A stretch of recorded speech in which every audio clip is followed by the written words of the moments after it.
Kalau leluhur kita secara manusia itu manusia purba. Itu fakta, bukan mitos. Karena bukti penelitiannya juga sudah ada. Makanya itulah yang makanya di manusia purba atau fosil-fosil purba banyak ditemukan di 3 daerah.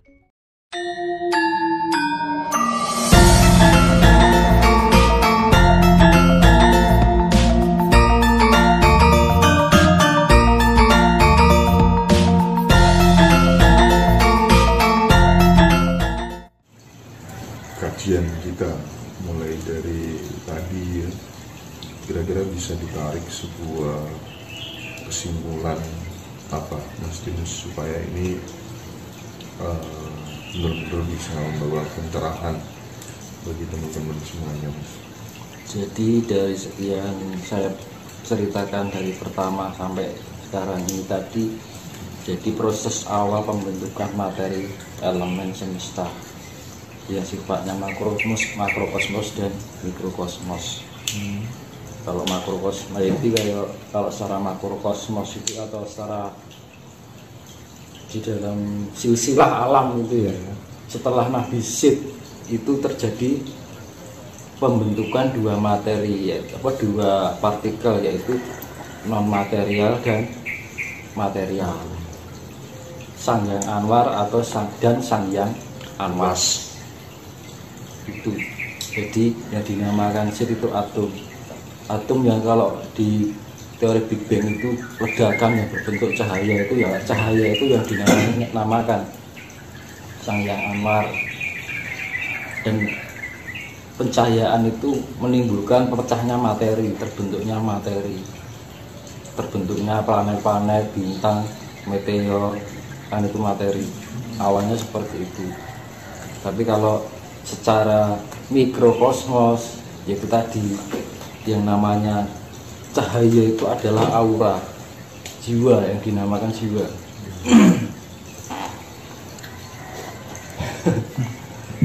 Jadi setelah itu ada perbentukan ion, kan itu. Setelah saya bentukan ion, ion itu yang sifatnya non materi. Kalau yang secara materinya itu adalah darah, roh itu loh, Mas. Iya. Kehilangan itu mati. Nah, makanya kan ketika kita di tempat malam pakai kain sabit itu tertangkap oks, nah itu roh ion. Terus kalau raga ya materinya, kalau non materinya ya itu sukma, kan itu. Jadi memang ada berkebalikan, 2 ini saling berkesinambungan, saling melengkapi. Jadi ini kembali pada alasan kenapa saya menjelaskan dari pertama manusia dan alam diciptakan sampai terbentuknya gunung-gunung, sampai terbentuknya makhluk hidup, dari manusia purba hingga sampai kita sekarang itu. Jadi secara manusiawi Adam itu leluhur semuanya, ya leluhurnya bumi, ya leluhurnya tidak hanya manusia, ya leluhurnya bintang dan semuanya. Kalau leluhur kita secara manusia itu manusia purba. Itu fakta, bukan mitos. Karena bukti penelitiannya juga sudah ada.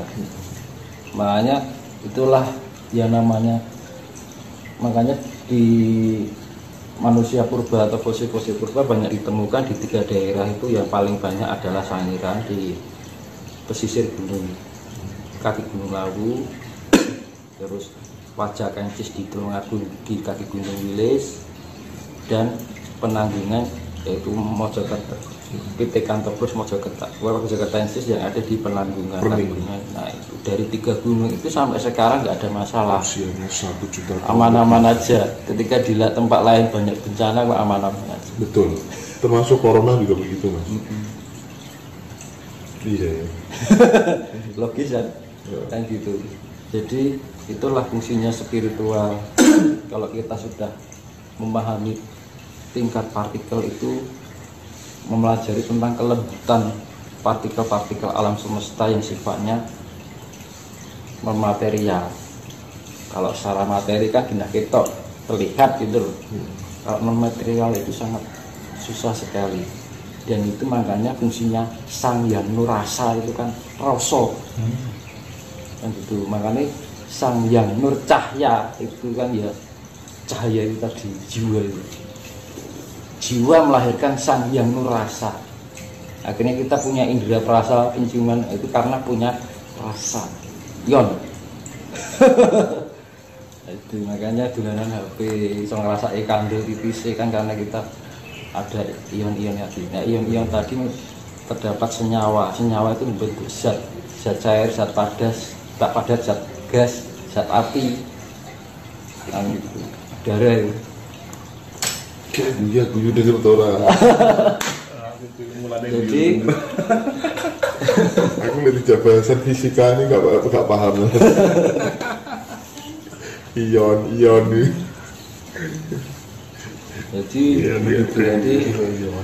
besok itu di peradaban baru itu orang sudah supernatural. Jadi penggunaan pemahaman partikel sudah tingkat partikel elemen. Jadi yang sekarang masih belum terbebas dengan imajinasi pikir, tapi besok itu sudah lepas dari imajinasi pikiran. Dan barangkali dulu kita kenal sebagai sesuatu hal yang gaib dan irasional, nanti semuanya bisa dinyatakan, bisa dilogikakan dengan Sang Hyang Rasa kita, Nur Rasa. Ya betul. Makanya dibilang nur, cahaya. Oke. Yaitu makanya dengan semua penjelasan ini dari saya kembalikan, kita harus mempunyai, jangan lepas dari otak dan hati kita tentang kasih sayang. Itu yang menyelamatkan kita. Itu secara non materi itu adalah kasih sayang. Tapi secara materi itu antara proton dan neutron itu harus kondisi kapasitasnya sama 50% antara nafsu dan ego itu harus 50% dan akhirnya dari 50% dan 50% ini antara proton dan neutron sama muatannya sama, kekuatan muatannya yang tarik menarik, akhirnya timbul kekuatan neutron. Neutron itu sifatnya netral itu damai murni, jadi ada keseimbangan. Makanya titik temunya yang tengah. Apapun yang di kelebihan juga nggak baik, kekurangan pun juga nggak baik. Makanya lah fungsinya saya memberi jadi aku memberitahu soal kejadian gini, tapi juga bertanggung jawab untuk memberikan solusi kan gitu. Jadi tidak meramal tapi nggak ada solusinya kan kasihan kan itu yang mendengarkan. Jadi ibaratnya ya seperti yang saya bilang itu, di sana jalannya liku-liku banyak, jalan yang tanjakannya tinggi, nanti kalau ke sana harus persentase satu aja. Nah, entah itu benar atau tidak, pakai persentase pasti aman. Aman. Gitu. Tapi kalau sudah dibilang itu nggak percaya, ternyata benar. Ya jadi mulai sekarang harus menimbulkan rasa walas asih itu. Kita mengamanyakan walas asih, sifat-sifat walas asih itu kepada banyak orang yang masih ada, dan yang penting lagi adalah kasih sayang. Jadi orang harus berguna bagi alam. Yang penting hindari sifat adigang, adigung, adiguno. Makanya itu di dalam Jawa kan juga apa jenis lebur dening pangastuti loh, yang namanya itu. Surat dirut jaya nirat lebur dening pangastuti. Jadi keburukan itu akan hancur dengan sifat asih, sifat kasih. Yang itu sifat baik. Makanya segala kejahatan ini akan hancur dengan kasih. Mungkin ini dari sekian ini saya simpulkan bisa bermanfaat buat sedulur-sedulur semuanya. Jadi nanti kalau mendengarkan video ini harus, karena semuanya sudah tak urutkan, jadi ya dari belakang sampai ke depan itu berkaitan, jadi nanti tidak terjadi salah pahaman. Supaya pemahamannya tidak setengah-setengah, tidak parsial ya, supaya Ya, utuh ya Mas ya. Karena sifatnya saya urutkan dari pertama sampai sekarang. Oke. Jadi nanti semoga aja bermanfaat dan semua itu kembali pada pribadi masing-masing, nggak ada unsur paksaan karena segala sesuatunya tergantung pada diri kita sendiri bukan karena orang lain kan itu. Nah ada kedamaian. Oke. Kuncinya di situ. Justinus, terima kasih banyak atas pemaparannya 3 jam lebih. Insya Allah ini akan benar-benar Nggak terasa ya? dan sesama ya. Oke, sehat selalu ya Mas Justinus. Ya sama-sama, sehat selalu, diberi rahayu selamat. Amin.